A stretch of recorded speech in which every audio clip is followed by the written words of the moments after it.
Happy Sunday. How's everybody doing? Doing that 4th of July. I'm sure everybody's going to catch the replay. Shout out to my man, Casual Economist. Glad you could join me.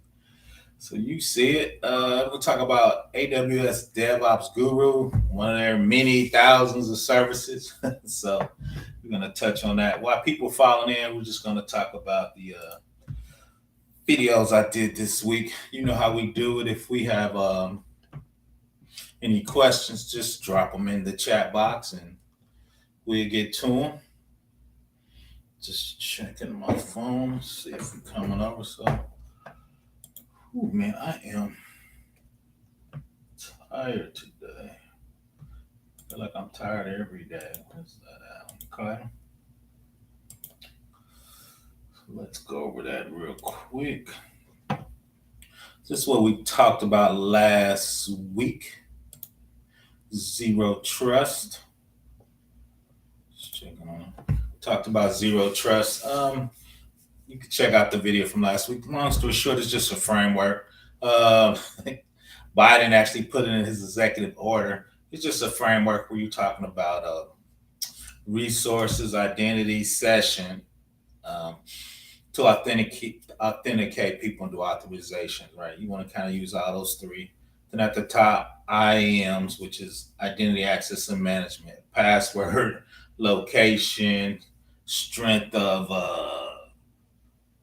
your resource like your laptop, is it up to date, right? So that's what we talked about last week.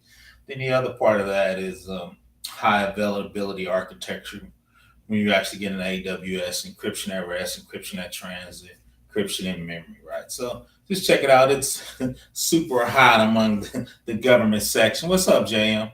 Is it a good practice to use sticks together with a taxi? I need to think about that. Is it a good practice to use sticks together with taxi? I don't know, Jam. I need to think about that, to be honest. I do not know. Let me think on that a little bit. Once again, last week framework, zero trust is hot. Like I said, I've been interviewing a little bit, trying to, since I'm on the bench, just trying to get used to that, right? So I've been taking informational interviews to see what's hot out there, and a lot of people are talking about zero trust from a government perspective. Weird thing, video, I think I did that about a week and 1 day ago, is tech jobs were rescinding offers. A lot of the big companies overhired. So I thought that was kind of mean, especially on the people just graduated from college. You just got out of college, then you think you had a job offer, then they rescind it, right? So that would suck if you were moving to New York or you put a down payment on a place in a very expensive city that you were trying to go to. So I thought that was not cool at all, right? FBI said look out for deep fakes, remote jobs.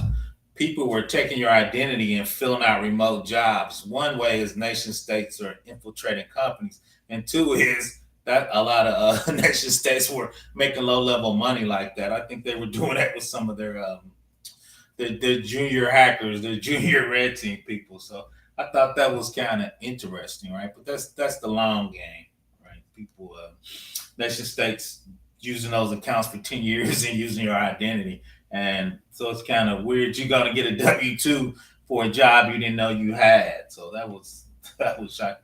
That's me looking concerned because I'm on the bench. I gotta lose some damn weight, but now. I just did it. You can check it out. My first day on the bench was Friday, so I just talked about what is a lot of people never even heard of bench time, which I thought was a little weird.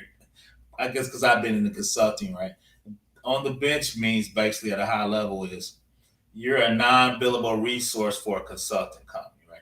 Either they're training you, like my company, they're giving me some training. They're trying to assign me to another client so they can make me billable, right? Long story short, the bigger the company, the bigger your bench time. I work for probably a medium-sized company, so I think at most I probably get 60 days at best, and probably 30 days, right? So PBO needs to figure out his next move. But once again, they put my resume out to a couple of large state agencies, and my ex-boss said he got a couple calls at the client I was at. So hopefully they get me reassigned quickly. So then I can calm down. I'm not doing well. But now, once again, uh, happy holidays. Let's get at it. So that was the three. So you could go check out my playlist or my videos. And just go check those out. If you're trying to get in that federal space, that zero trust, my face is over that. NIST 800-207. It's always which is cool. NIST always put great documentation. And NIST 800-207 was a very good document to read. So that's so let's get into it.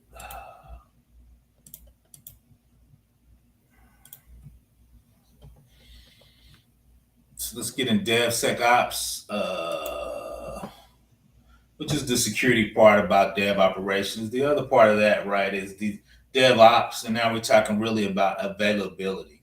Um, Amazon been doing a ton of special code for a decade, right? So they have a lot of this knowledge that they have accumulated over the years for the Amazon website where you order stuff, right? So they're going to use, and we're going to get to artificial intelligence, machine learning of those years of code. So now when they look through your code, they got history on back of what they do and what they believe is best practices, right? Then you can use that in your code, right?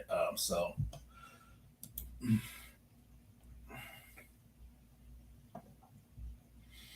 let's hit it real quick. DevOps is a guru service, once again, powered by machine learning that's designed to make it easy to improve application operation performance and availability, help detect behavior that deviates from normal operating patterns so you can identify operational issues long before they're impacting your customers, right? So that's the key, right? Is once again, they're using that 10, well, hell, Amazon probably been around for 15 years now, right? About 15 years. So they're using that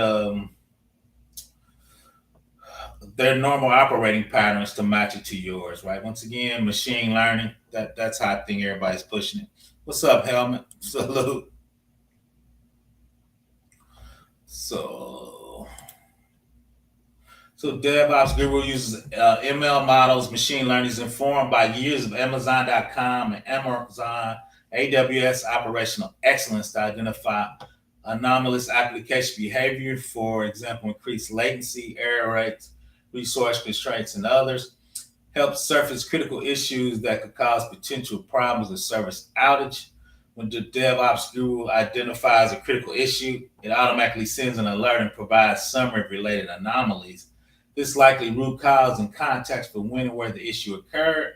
When possible, DevGuru also helps provide recommendations on how to remediate the issues. Right? They feel like since they've been doing this for 12 years at a high level, they're trying to give you the best practices of them, programming. And let's be honest. AWS is an elite group of people as an IT company. Right? Azure, AWS, Amazon, Oracle. I mean, Salesforce, right? They have hundreds of thousands of employees, and their tech side is crazy, especially AWS right there. AWS been making billions of dollars doing IT, and nobody was aware of it. I've actually asked a couple people, did they know what AWS was? They said no. I go, dude, Amazon don't make money on books. They make money on selling computers, right? Computer service and computer time.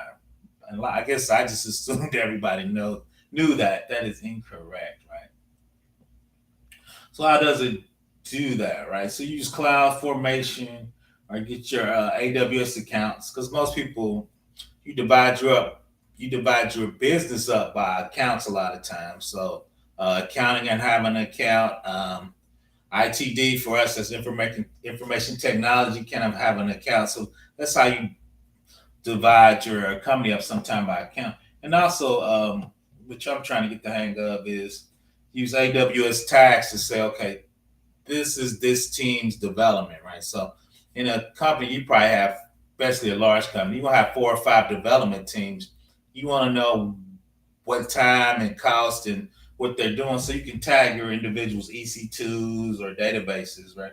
Then you can divide that up on your billing account by teams or business division or even both, right? You can have multiple cost tags on an individual. Then you take that, your data source, right? Operational ingestions, you're talking about your logs, CloudWatch, AWS Config, CloudTray, and AWS X-Ray, right? All of those are feeding in logs to AWS Guru, and that's how it's kind of figuring out past histories of what they did and what happened when certain things happen. Like, because in years ago when I used to be a web admin, people used to have memory leaks in their Java, right? So slowly but surely, the box would run out of memory, right? So we end up trying to write some corn shells and some other locking with Amazon Dev Guru would do that for you, right? It's gonna look into probably my CloudWatch logs and see my EC2 memory is never being released, right? It's slowly getting eating up, right? So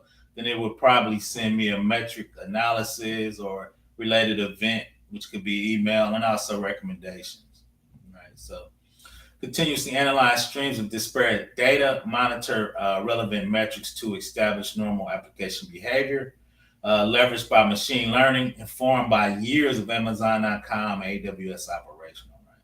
Right? Data enrichment, use machine learning to correlate anomalies and metrics with operational events, produce reactive or proactive contextual insights. Right. Two is you can integrate that with AWS system managers, AWS which is email, Events Bridge, and third-party incident response. Right. So if you have Archer is a huge one. There's a ton of them out there. Jira. So you could probably send those issues into Jira, right? So then you can work on them, right? So DevOps and two is a lot of people, one of the tenets of security is availability, right? If the system's down, that could be a denial of service attack or that could be an operational issue, right? So if we're on top of our game, security, we want to look at both of those. A lot of times it's the operational because it's a programming problem. That's not a security issue. But sometimes you got to figure that out ahead of time. Is it a denial of service attack or somebody doing some kind of weird SQL injection? Oh no, that's us. We did it to ourselves. But you got to have the insight, the observability. I hate that word. That's real big, right? And the instrumentation of that. And DevOps Guru gives you that. In the old days, we used to try to write a ton of corn shell scripts and pipe stuff to report generators. DevOps gives you a lot of that out the box, right? So, which is cool. Shout out to Peter Investor Salute. Okay, some folks still have no idea what I know. It's crazy to me, hell, man. But two is because I live in IT. If you just work at a company and you're working on a particular app or a database or you got report writing, I mean, that's the benefit of AWS, right? It's supposed to just work. You don't have to worry. It just works. And that's one of the cool parts about AWS. You don't have to overrun it. I appreciate the super chat, Peter. You don't have to worry about it. It just runs, right? And that's the next level. And two, I did work years ago in Silicon Valley. They're like investors. They don't want to invest in hardware because if your project fails, they don't want to own that hardware after the fact. So most people don't realize is when investors invest, probably 80 to 90% of those projects are going to fail, right? So they used to own a ton of hardware at the end of that in the 80s.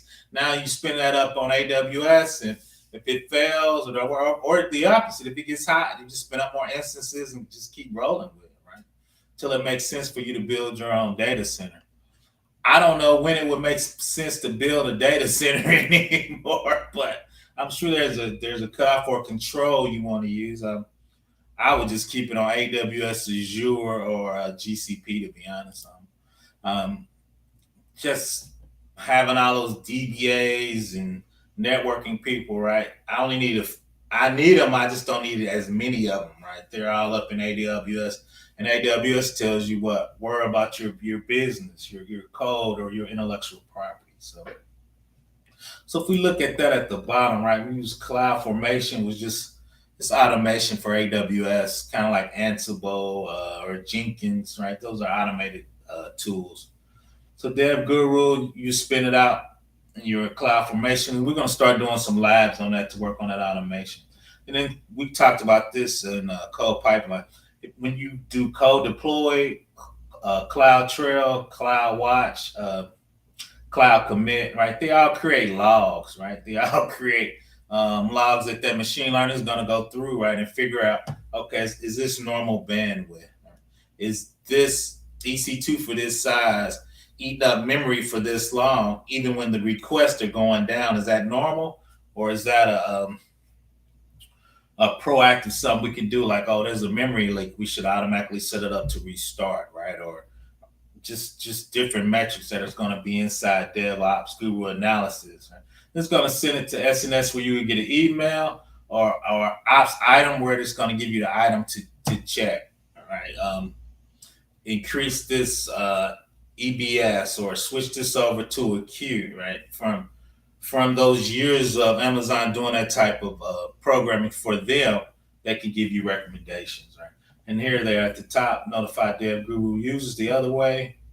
Once again, you can get an email, ops item, security hub. You want to put those recommendations, and we'll see some more where you can work on them too. All right. So DevOps, this is actually from AWS webpage. Easy to set up and use. Automatically detect operational issues. Quick resolution. Reduce noise. Noise is if you go back to Target when they got hacked, they actually got something inside their sock to tell them that they were hacked or having a problem. But they had so many emails that are useless, it just bombards them. A lot of times these SIMs and different devices send you so many emails, you're just overwhelmed and it becomes white noise, right? You just hear it, and after a while, you just get used to it, right? So you want to know when somebody sends you an email and it's a severity 1, it actually is that, right? Then automatically scales to AWS workloads, scales and maintain availability. But white noise is real big, and so that's one thing at clients I talk about. If everything's a severity 1 or a category 1 or a 10, then nothing is, right? Because everything says it's the highest. So we got to get a handle on when we rank something as a severity, it is a severity, right? So we can at least sort those to the top so you won't have so much white noise, which is huge in IT. Let's see, my man. Damn. So it's important to have a good baseline and know what normal. Yeah, it's good. Yeah, that's yes, you gotta have baseline. Most companies don't know what their baseline is, JM. Only the top, I say 10% of the companies know what their baseline is. Why is that? You're so busy fighting fires, you're so busy adding new functionality, you're so busy putting out fires, you don't have time to get a baseline. And I think things like Dev Guru can go through your logs to help you get a baseline. That is super hard. I've worked on Fortune 500 companies that didn't have baseline jam. So you need to put a little respect on that baseline. I'm just joking. But yeah, that is super hard to do because most people are so busy fighting fires, and to get your logs, and two is to get a baseline, you got to correlate all your logs, right? So if you got a sim like Splunk, you got to get your database logs, your application, your website, your EC2. If you're on, there's just so many logs out there, especially if you're a decent size. It's hard to correlate all those and get a baseline jam. Super hard. Like I said, I don't, which is the best cloud. um, um, I'm an AWS fanboy. That's because I'm getting the certs and I'm trying to get the next back. For me, Peter, it depends on what you want to do. If you're a Java shop, more of a Linux shop, I would go AWS. If you're a Windows shop and you got a ton of Active Directory, you got a ton of SQL Server, that's an easy lift in Azure, and they make that easy for you to do. I work in both from a compliance standpoint. They both got FedRAMP and FISMA, and they got all the good stuff from those two as far as doing federal work. So it just depends on what kind of business you're in. And two is, I believe because AWS had a 10-year start, it's the best. But what happens with a lot of companies is AWS has started competing with you. Netflix was on AWS, but they came out with Prime. I'm not gonna give you a $3 million and you compete against me, right? AWS bought I did some on Jeff Bezos probably a couple months ago. They bought Whole Foods. So if I'm Publix or Kroger or one of them, I'm not giving you $3 million and you compete with me, right? AWS is in a lot of services, so I think a lot of companies are going to go to Azure because you're not going to pay your competitor to compete against you, right? AWS said they're going to be in business. They're in a ton of different business. If you look at Azure, is kind of like we just in cloud, right? And two is they got their stack from Windows, that, but they don't compete as much as so far as much as Amazon. Amazon's in a lot of different businesses, and people don't want to pay their money and compete against them too. So GCP, they were not as Fed heavy a couple years ago. They're getting their act together. They seem to be more academic, more research, more cutting edge. I got in an argument with one of those guys from Google. I said, I need this check to be FSMA and DOD compliant. They said, that check is old. I said, that wasn't a question, homie. That was a statement. I need this check, right? Because in federal or any government work, you could be 100% compliance and not be secure, and you could be secure and not be compliant, right? So I told them, this is a checkbox for DOD. Unless you check this box, I can't use you, right? We can have a philosophical debate about the security relevance later, right? This is talking about what do I need to get, it's called ATO, authority to operate for this system, right? So that was kind of one of my issues with Google guys. They be too smart sometimes, and I told you what I needed right now, but shout out to them. So so I would just depend on what you need, Peter. I think there's clouds, and I think me and Helmut talked about Oracle bought probably 300 companies over the next 5 years, so they're kind of doing like Amazon. So if you're using, they have some construction accounting software, so they're running in the cloud now. So if you need something that they have, right? So that's where we start talking about multi-cloud, right? I might run AWS, authenticate to Azure, and run a specialty service that's in Oracle, one of their companies that they bought that they put in the cloud, right? That they run a lot cheaper, and I don't want to spin it up, right? So now I don't think I got to worry about is the speed between AWS and Oracle, right? But I could do a VPN tunnel between the two accounts I own, right, to get the speed I need. So, right. So there's a couple ways too. Is private link, where they actually go inside the ISP's data center and they got a rack in there, right? So they can get uh, that type of speed between those for IoT stuff too. So let's see what's let me take that. Automatically tech, we talked about that back on Guru. We just said the high points. Machine learning, everything's using machine learning. Automatically collects, analyze data such as application metrics, logs, events, behaviors that deviate from normal operating systems. And that's what JM was talking about. To know what's deviation from normal operating procedures, what we got to know what the baseline is. The service is designed to automatically detect and alert operational issues and risks, such as impending resource exhaustion, code and configurations change that might cause an outage, memory leaks, unprovisioned compute capacity, database input and output overutilization. Right? And a lot of times you didn't find that out till you were having a problem, right? So this is going to help you predict some of those problems because, once again, they're showing you from their past programming and their past systems. We know AWS got thousands of database, thousands of users that they man, and even for their own systems, right? Uh, Amazon website is a huge service, billions of products, billions of emails, billions of suggestions for stuff you can buy, right? So all that's historical data that they have, right? If you want to try one of them, check out the Azure training. Fact. Shout out to Helmet dropping that Azure. All right, so it's tomorrow, but Drew fight, cool. Yep, Azure is up there. Like I said, I'm more at AWS, but Azure is right there. They're number two. They're big. They're controlling. Any advantages? Are there any advantages for a big company like Target, for example? Oh yeah, yeah. So probably 6 years ago, I would have said keep it on prem jam.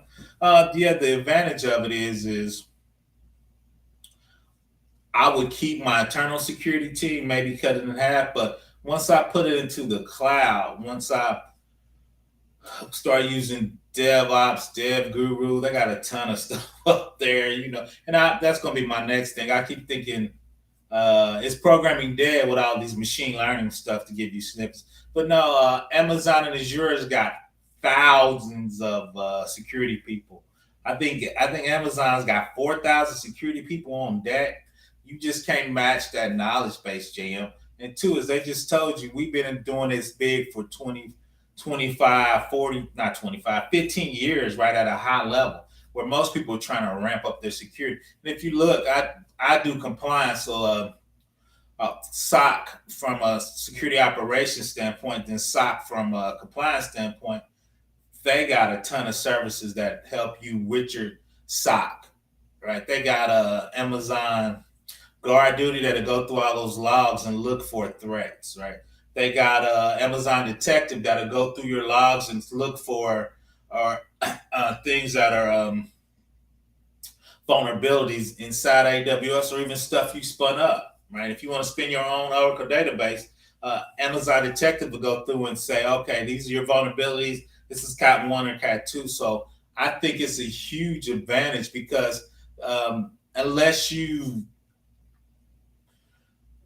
spending a ton of money keeping up, getting the best people, JM, I would turn a lot over that to the cloud. Now, and I and let me be crystal clear. And I used to do this for 10 years. Is we put stuff up in the cloud. We report to the IRS. If if Amazon gets hacked, that's not Amazon's finding. That's our finding as a government agency, right? We sub out to Amazon or Azure or Google. We have to do risk assessments, third party and supply chain on Amazon to make sure they're secure, right? So it's a shared responsibility. So if they get hacked and you get fined, that is your fine, not AWS's, right? And AWS tells you that, right? It's a shared responsibility. So you're not abdicating your responsibility, right? You're hopefully putting it into a better data center hands, but you're still responsible for risk assessments, hardening, what type of encryption you're going to do, where you're going to put it, right? They got a government data center and a commercial data center, right? They got 200 services you can use. What service, what encryption, BBC, how you do, like we talked about, zero trust, all that's part of security. You're still responsible for that, right? You don't advocate that, right? And so if you get fined or hacked, that is your company's fines or you personally, if you're the president. Check the conversion rate. Shout out to conversion rates. Once you 10 virtual day, you can do these. That's cool. I like when people get free stuff. Shout out to the helmet dropping that free stuff in there. I never thought about it. Most of those guys are worldwide. It's like that is Microsoft Australia. Get at it. No, that's true. It just gotta work. Training not only for your IA fundamentals, DevOps with GitHub. Oh yeah. It's so much good training out there. Peter, thank you for that. What is what is a Google Amazon engineer who said the AI software? That was the Google engineer. I was thinking about doing that. There's so many people have done it, right? My man, engineering cannabis. I think he was on. I was in the class. He was on my man Black Heights. He said that's not possible, Peter. So I'm gonna let engineering cannabis chime in on that in the chat. So that was Google. That was Google. I think they fired him and put it on MLS everywhere in the cloud. Yeah, my people are not getting all facts on that, man. We got to get in that facts, man. Get after that weekend, get into the week means more fun. Enjoy. Facts, facts, facts. Shout out to my man, the Code Whisperer. That's funny. That's my next service I'm gonna go over.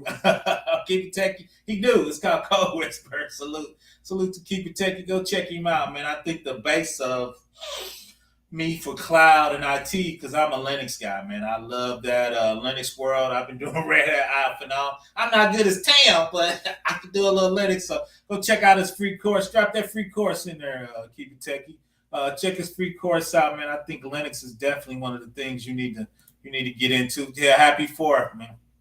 Rule number one, I always cover your network because of the day. I'm like, facts. You got to cover your network, man. That's the basics of it, right? Network traffic. Then I put Linux with OS.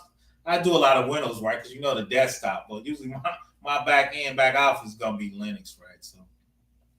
So let's keep going with the machine learning. That's what we talked about. Resolve issue quickly. Machine learning power insights. Google helps you reduce the time to identify and resolve the root cause of issues by correlating anonymous behavior, operational events. When issues occur, DevOps Google is designed to generate insight with summary. We're going to look at that. We're going to look at some of the reports they're going to generate for you conceptual.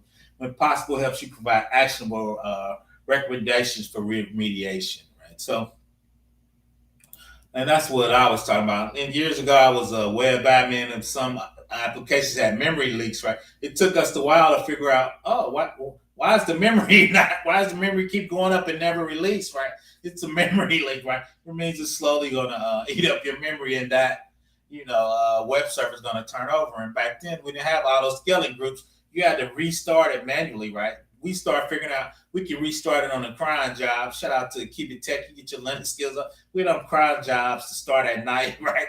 Because they were internal systems, so they wouldn't get used at night. So we just put them on a cron job and reboot them at night, right? But if you had 400 VMs or EC2 servers, you running different apps,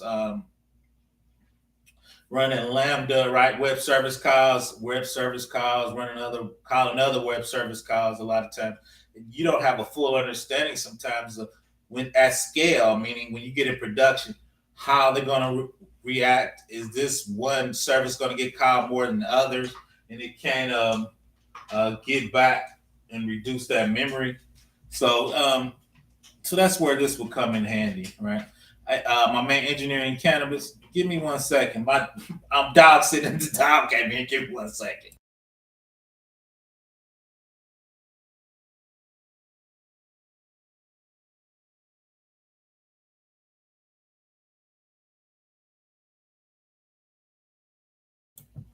So my man, engineering cannabis, AI sentient is bull, no proof of scientific backing, just hype. Right, happy 4th. There's my man. Check out his Linux. I think that definitely needs to be on your list of things to learn. Once again, I'm on my AWS kit. So if you got Azure, AWS, GCP, ITF fundamentals, shout out to TechG. A plus, Security Plus, a lot of that's going to run on Linux, right? And when you roll up your skills and get dirty, you need those commands. And I must definitely start, probably this week while I'm on the bench, we definitely going to lab using some Amazon Linux. That's what I put my web servers in. So we're going to go in there, mod, own, change some users, lock down a couple of accounts. So you definitely going to see me. My BI skills. I don't use Vim. I'm old. I still use VI. You'll see my BI corn shell skills in real time. So you're gonna see them. But yeah, you definitely want to get those skills. So I just was talking about Tim. Shout out to Tim. She's the queen of Linux. So I'm gonna start labbing doing my little Linux. I'm gonna be your owning and your mod and your grouping. Right. So we're gonna do that on EC2 on Amazon. Right. So I'm gonna get my Amazon cert. So definitely check out Women in Linux. Drop those videos. I will. I'm gonna start labbing. I've been kind of slowly growing into that, but shout out to my man Network, bro. He labs every day on CCNA, CNAP. So and I really like those. So I'm a lab and kind of do class style. For y'all that know, I taught for 10 years at a local college. So we're gonna switch it up. So let's talk about this Amazon Dev Guru. Once again, one of their services saves you time and effort involved in manually updating static rules, alarms. You can effectively when you migrate or adopt a new service, DevGuru automatically analyze those metrics and stuff, then it produces insight helping you easily adapt, right? And I'm sure Tim will chime in on that a lot of times when you spinning up a new service or a new architecture or a new project. A lot of times, in the old days, we didn't have those metrics, right? So you were trying to build those metrics on the fly. Once again, I used to be an app and a web administrator, so I was trying to, okay, what's my CPU, PS minus EF? Do I got a rogue process, right? Or in Java, is it eating up my memory and I got a memory leak? I'm trying to look through Apache logs and Tomcat logs. And back then we were using a Superdome Spark system. I don't think Spark exists anymore. I think Oracle bought it and killed it. But that was a proprietary Unix box. So we're trying to take all those logs and kind of figure out, we call it instrumentation. Look through those logs and trying to figure out what's happening, right? We were always doing it retro, right? Somebody come, oh, hi, TARDIS. My app is running slow, or can you look at this web server? Can you look at this app server, try to figure it out? It was never ahead of time, right? Because we were talking about always putting out fires. And that's, I think JM asked that question. That's why I think when you go to the cloud, you get a lot of preemptive stuff that AWS, GCP, they have a ton of logging, a ton of services to help you look at those logs, right? Where if you're spinning up on site and you don't have those knowledge, right, you're struggling to keep that. So this product, it helps you take a baseline and give you instrumentation on things they think you should be able to look for, right? So yeah, so if you're not a member of Women in Linux, definitely go check her out. I'm sure me and Tim gonna collaborate. I've been saying that for a while. I've been busy. I'm old. Now shout out to her. So we definitely gonna collaborate because she's in the cloud and she's definitely way ahead of me. I'm getting my automation together. I'm starting off with cloud formation. I think she's more Ansible. Chime in, Tim. She'll love everything, but I think her and Keep It Techie more Ansible than me. So I'm gonna start off with AWS Cloud Formation, trying to drink that AWS Kool-Aid, but for my automation, because when you go to a big client, you got to spin up 100 VMs or 100 EC2s, or shut down or create something, right? You're gonna need to do that with automation. You can't manually do that. And two is when you manually do anything, a lot of times you make mistakes. I like to do it manually because that's how I learn, by rote memory, right? But when I go to a client, I need to understand, okay, I need to spin this up with automation.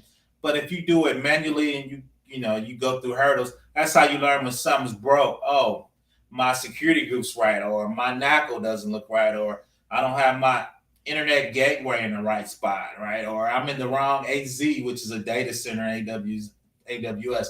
My load balancer wasn't pointing to the right, AZ data center, right? So that's what you need to learn, and that's kind of what we're gonna learn on this channel.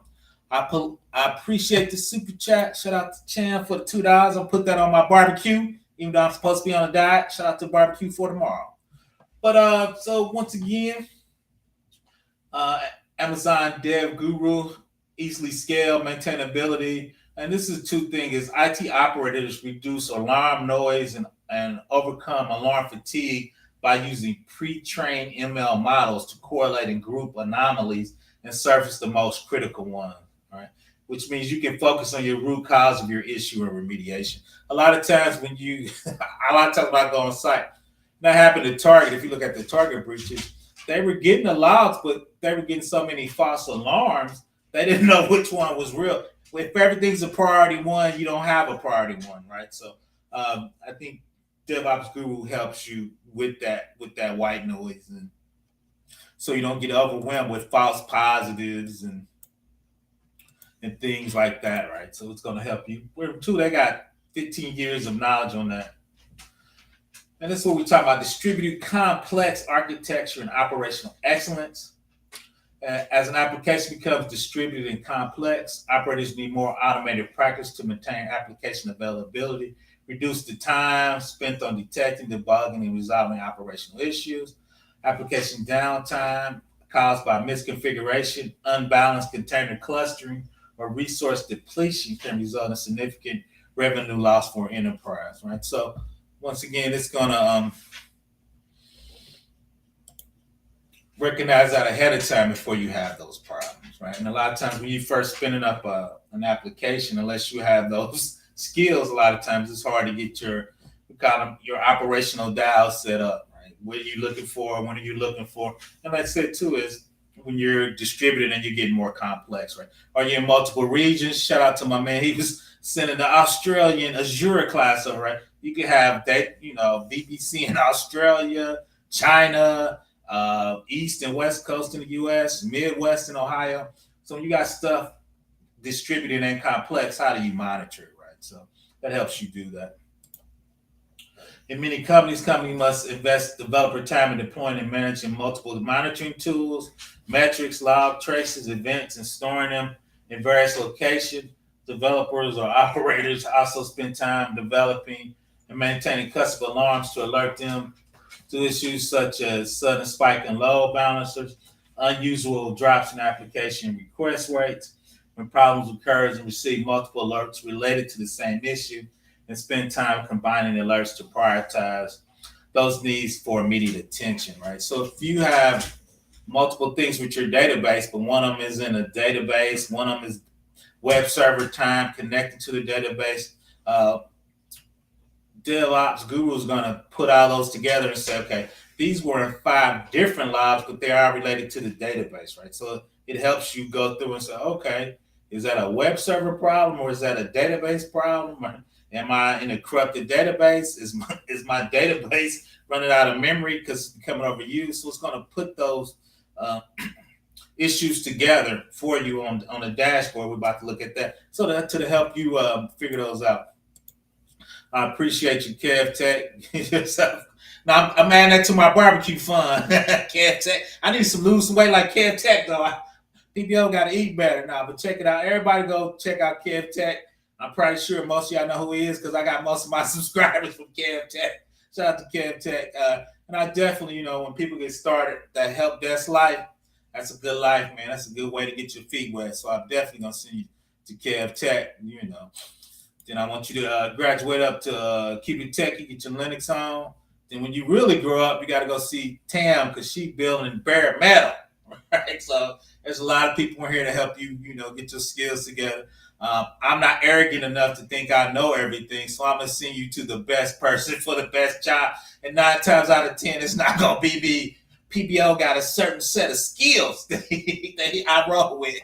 So does AWS. Oh yeah, threat monitoring. I got a video on that. If you go back, I think I did securities. It's called Guard Duty. It actually goes through your threat model. It's actually based on I'll think of the service in a minute. But yeah, Guard Duty will go through there. It'll look for TPT, your threat process and procedures on how that look.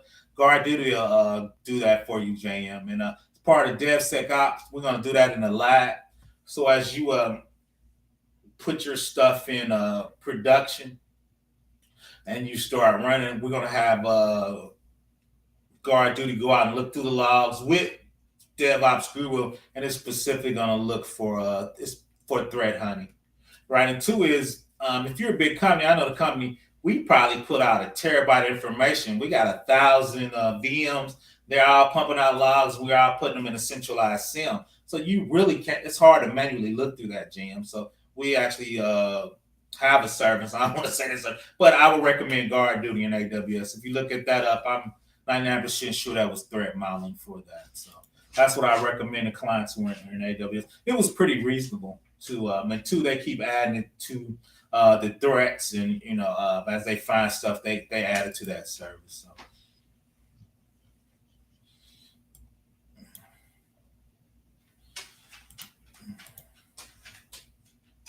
Let's read. In many cases, company. Oh, I read that. So yeah, once again, it correlates your logs, goes through from an operational standpoint, right? Securities is a triad, right? CI, confidentiality, integrity, and availability, right? So Guru is going to help you with availability. We don't want our systems going down, definitely if it's not from once we're a DDoS attack, but from an operational stance, security needs to make sure there's availability for the user, right? So from an architectural standpoint, security needs to be able to review that and make sure, once again, if you got multiple AZs, if one data center goes down and automatically fails on another one for disaster recovery, COOP is continuous operation, where your people are going to be. That's a little easier now since the pandemic. A lot of people work from home. So, but if your system fails, what is that going to look like? So, look, I think I did a video for AWS security services and what those look like. So let's see. If you look, that's what it. Let me take that down. So that's what it actually looked like right there.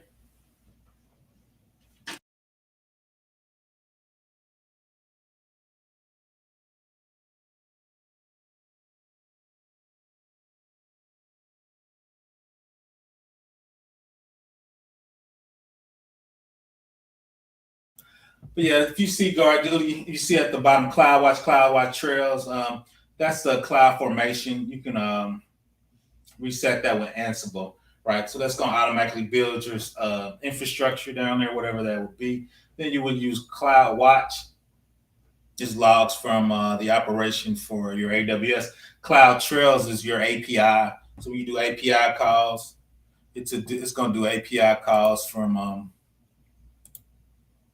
your system. So all that's going to get logs. So all those logs are going to go through DevOps group right there, and it's going to go inside, right? Those are multiple accounts, right? So most people are going to have multiple accounts. Like one account could be a sub division, or it could be a different business unit, right? Because they want to get separate bills from that. And a lot of people start out like that. So when Amazon DevOps Guru is enabled to monitor resources within an account, he uses a combination of Amazon CloudWatch and CloudTrails and specific patterns from its machine learning modules to detect anomalies. When anomalies are detected, it generates insights with recommendations that goes to the user, right? That could be security, that could be development, probably be both, right? A little bit of both, right? So um, there's it. So that shows you Lambda anomalous stack. So it tells you high, medium, or low on that time. Then it tells you when you fix them, right? The status of close. Look, that says reactive. That means it's inside and already acting, right? So that's the cool part of that. All right. So that comes out the box. You don't have to figure it out, and it's giving you insight, out the box and ready to go. And that's what you want to do when you're in the cloud and you're spinning up something to work, right? So uh, once again, we're graphing it, showing you the Lambda functions. They're getting calls, how much time they're using, when they get time, and when they're spiking, right? The JM said this is how you get baselines to figure out when anomalies happen, right? If you've done this for 3 months and none of your stuff is above 50 count for a Lambda error, and all of a sudden you got 10,000, right? Is that a DDoS attack, or somebody's trying to run your bill up? Is it a rogue process, right? But now you start having baselines. Then when stuff goes uh, higher than that average, like 20% higher than the average, right? Then you need to know to look. But if you don't have the baselines and the logs, and you haven't been taking trends for a while, right? You wouldn't be able to look at that, right? So I think even if you're not using Amazon DevOps, you need to do that with, if that's Splunk. There's so many other tools out there, right? You can use. Splunk is just the biggest one, right? So there's tools. So you got to figure out some way to do that. So this is read throttle, throttle request, 500 error sums, right? All for Lambda, the gateway.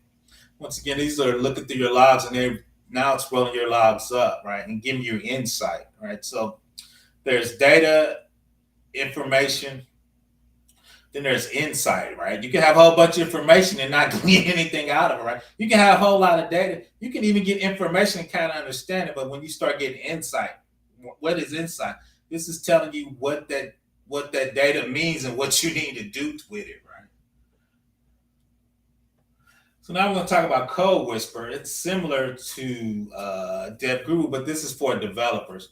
There's actually was one inside Git already. I think uh, Windows did already. I think this is AWS version of that, right? Once again, it uses machine learning. Pair programming is super popular, where two people go over code and talk about and do analysis, right, to try to figure out the best way to do that piece of code. CodeWhisperer, now you're doing that with machine learning, right? Once again, they're going through all the open source and all the AWS, and they're saying for this type of code, this is what they recommend. Right? So support for popular programming languages. Once again, we're using CodeWhisperer, use machine learning powered recommendations. Right now, they just got Java, JavaScript, and Python. The service integrates with multiple development IDEs, JetBrains, IntelliJ, Visual Studio, AWS Cloud 9. It helps developers write code faster by generating entire functions and logical blocks of code, often consists of 10 to 15 lines. Right? So if you're doing something like I'm iterating through a list of objects to put it on a page, right? Or I'm inserting this in a database and I got a million rows, right? It's going to tell you with machine learning, this believes this is the most optional and efficient way to write that code, right? Because a lot of times, too, is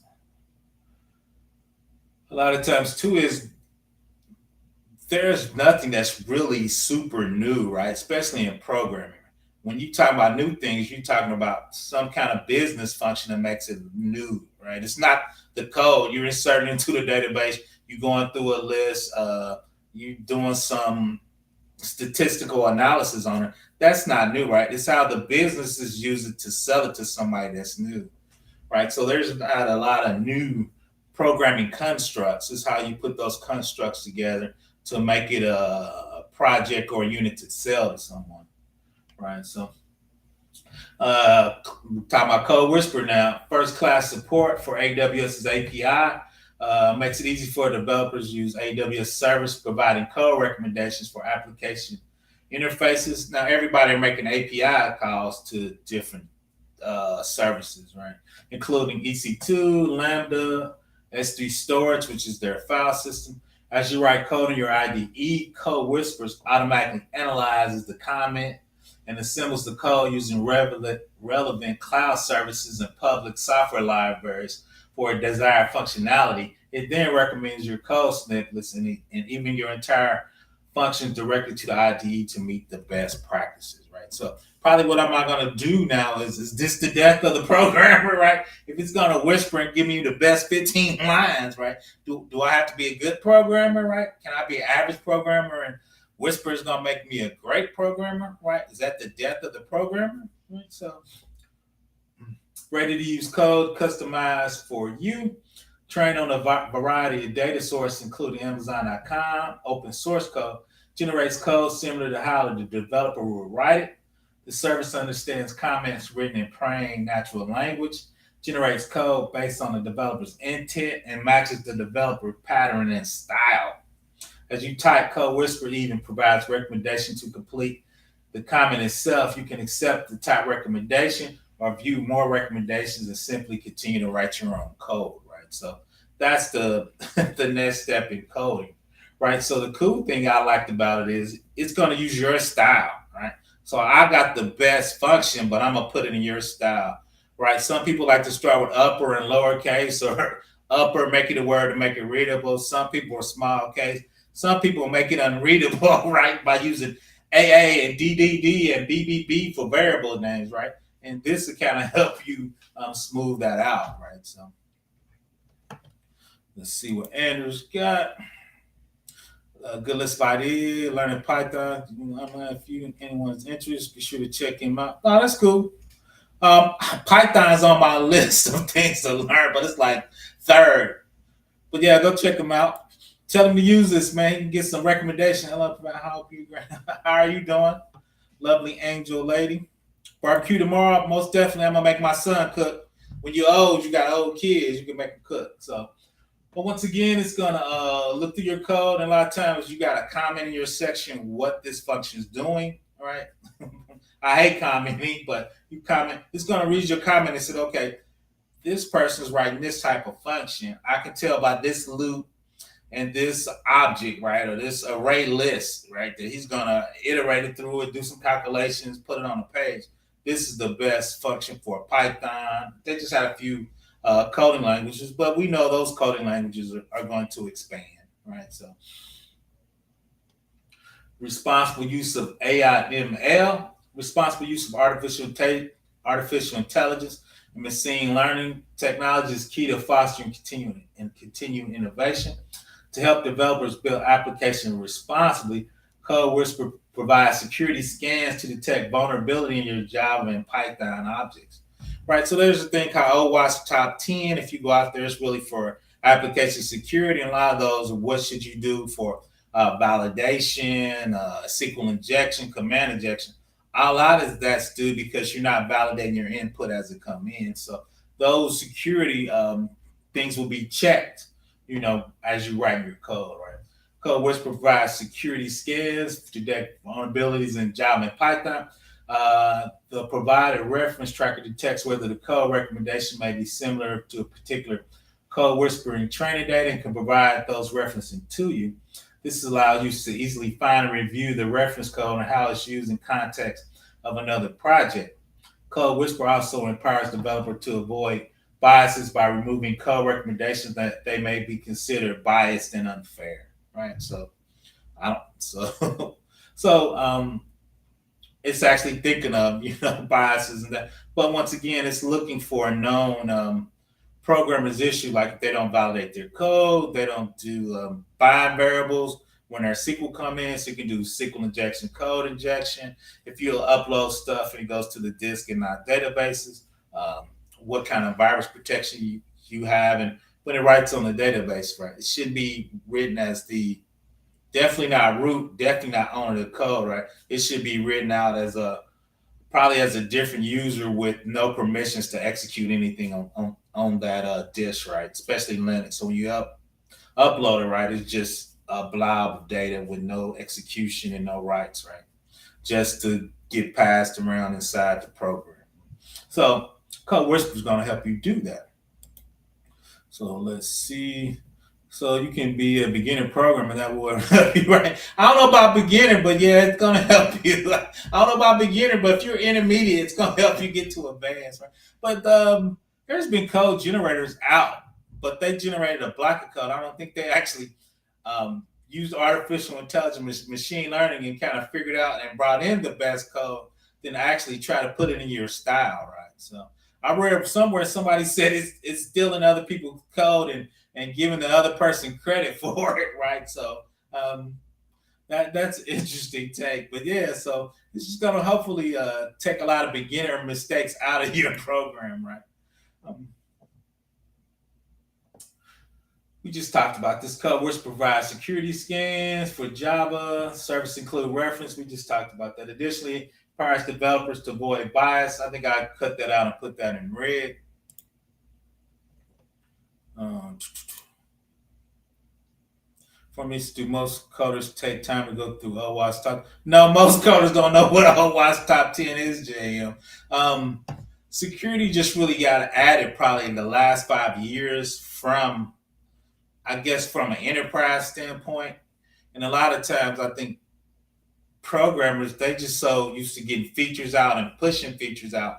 Most of them don't know what secure coding is.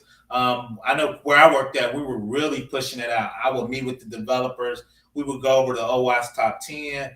I've actually do Stigs. Shout out to Keep It Techie. There's 350 developers checked when you do the Stigs. I think I did another video about that. But no, so most, especially mid to beginner programmers, don't know what OWASP top 10 is, JM. Their job is just to get code out and get features out. We worry about security later. We worry about security when we start making money. We sell it to a lot of people. So how about ribs steak? Yeah, enjoy yourself. Yep, definitely. I got to call my son, see what he's doing. So yeah, JM, I don't think what I've talked to and most developers, especially mid to lower, they don't really understand. I was just talking to our head of one of our development teams. We were laughing because once again, I work for a large agency. When we first started talking about security, they hated security, right? But now they're used to it. They know we're going to do code reviews. We're pushing it in. So now that's actually a secret part of security is application security, JM. A lot of people aren't aware of that, right? We're so big on the network and the load balancer and the data center. And the most ways people get hacked really is through your website, right? Because it's not secure. So, hot peppers, woo. Hot peppers, woo. So once again, I think application security. And I did a video. If you look back, I did an application security video about a year and a half. Once again, Jam, I think that's a hidden part of cybersecurity. A lot of people don't even think about. Is that application security, which for me starts with the OWASP top 10. That's all I have. Let's go to. Let me drop the link. That's it. I just thought it was a cool. I just thought it was a cool service. Once again, I'm being really getting my ground on AWS. I think that's going to be my next leap into employment. Try to get somewhere and do some AWS from a cybersecurity perspective. So I've been going hard on my search and just my understanding of it. Been living every day. You'll see some of those lives. So once I get off here, I'm doing a fashion host to a web server and a private subnet connected to a DynamoDB database. So just trying to get used to setting things up and just getting comfortable on AWS. And shout out to Tim. I'm going to move to my Ansible / Cloud Formation to make sure I can build all that with automation, right? Because that's what you want to better rebuild it, add to it. If somebody fixes something without putting it in the cloud formation, it's just called a drift. You can take those changes and build them into the cloud formation. It's called a drift. Right. So just different than two as you build it out. It'll show you what changed from your last iteration to this iteration, right? You might added a DynamoDB or a S3 bucket. So it'll show you all the new components or AWS services. Then you can check those off to make sure that's really what you added, right? Part of that Casillas hack was right. The offensive guy added a couple services to the code, right? So you want to be able to check that out before you put it in production and have a sign off, right? So you don't get that. Oh yeah, shout out to Burp Suite. Facts. Burp Suite is cool. I've done a little Burp Suite in my life, right? Yeah, that's definitely a great tool and a great testing tool. And I think we were going to actually do that for our security testing. We reported to the IRS, and they say you have to have specific security tests in your test suite, right? Like we talked about SQL injection, command injection, misconfiguration, things you're looking for, right? If you uploaded a file with a virus, would it check it? They have files with fake viruses that they expect to get caught in testing, right? So you can upload those and make sure you're scanning those files before you actually put those in your S3 bucket, right? So you don't get yourself ransomware or virus running through your AWS site, right? So now definitely Burp Suite is definitely on that list of one of the tools. I don't do as much application security as I like. I do more infrastructure security, and now I think I'm gonna switch more to the DevSecOps, right? Development, putting it in production, production like we talked about, and development. So we won't be Casillas. We won't get a third party sliding in extra code or open backdoors that's going to get us hacked. Then I think somebody asked that question. Guard Duty would do that threat analysis. Let me bring that up while we quick. That Guard Duty would do that threat analysis. Let me make sure I name the correct one. Yeah, there it is, Guard Duty. And I think Guard Duty uses the MITRE. If you look at the MITRE attack, it has hundreds of attack vectors and TPTs. And I think it uses that for that. I think JM asked me that threat.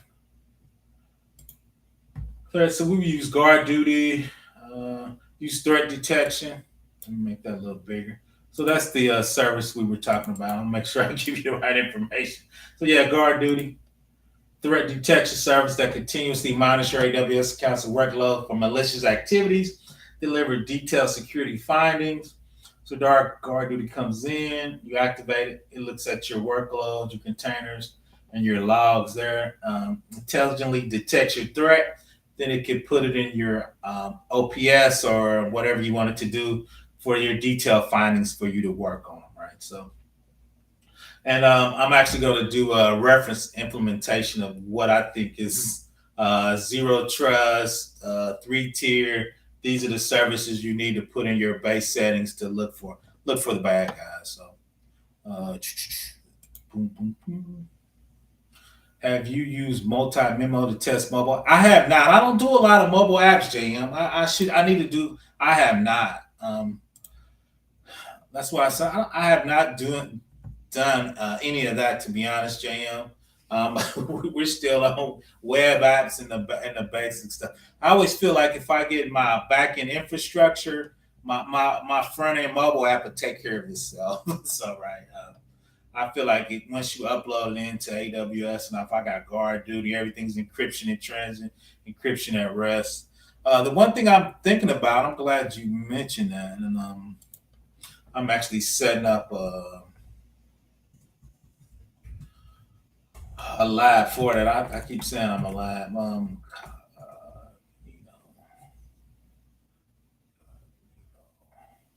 for that is and everybody's doing mobile apps, so you're right on that, JM. So I've been actually looking at this for the security part of that, JM.